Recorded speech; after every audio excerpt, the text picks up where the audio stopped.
CPM സംസ്ഥാന committee ഓഫീസായ AKG സെന്ററിന്റെ നവീകരണത്തിന്റെ ഭാഗമായി പുറത്തിറക്കിയ സുവനീറിലേക്ക് ടൂറിസം വകുപ്പിന്റെ പരസ്യത്തിനായി 2 ലക്ഷം രൂപ അനുവദിച്ച് പൊതുമരാമത്ത് മന്ത്രി PA മുഹമ്മദ് റിയാസ് സർക്കാർ പണം പാർട്ടി പരിപാടിയുടെ ഭാഗമായുള്ള പ്രസിദ്ധീകരണത്തിൽ നൽകുന്നത് വിവാദമായേക്കും.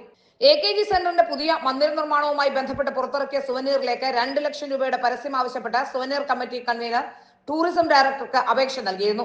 ടൂറിസം ഡയറക്ടറുടെ ശുപാർശ അംഗീകരിച്ച മന്ത്രി മുഹമ്മദ് റിയാസ് പണം അനുവദിക്കാൻ നിർദ്ദേശിക്കുകയായിരുന്നു. തുടർന്ന് ഈ മാസം 9-ന് ടൂറിസം വകുപ്പിൽ നിന്ന് തുക അനുവദിച്ച് ഉത്തരവിറക്കി. ടൂറിസം ഡയറക്ടർ വഴിയാണ് പണം AKG സെന്ററിന് കൈമാറുക. അത്യാധുനിക സൗകര്യങ്ങളോടെ 9 നിലകളിലായാണ് AKG സെന്ററിന്റെ പുതിയ മന്ദിരം നിർമ്മിച്ചിരിക്കുന്നത്. 6.5 കോടി രൂപ ചെലവഴിച്ച് പാർട്ടി വാങ്ങിയ സ്ഥലത്താണ് പുതിയ കെട്ടിടം. നേതാക്കൾക്കുള്ള താമസ സൗകര്യം, വിശാലമായ പാർക്കിംഗ്, സമ്മേളന ഹാളുകൾ, വ്യായാമ സൗകര്യങ്ങൾ തുടങ്ങിയവയെല്ലാം പുതിയ മന്ദിരത്തിലുണ്ട്.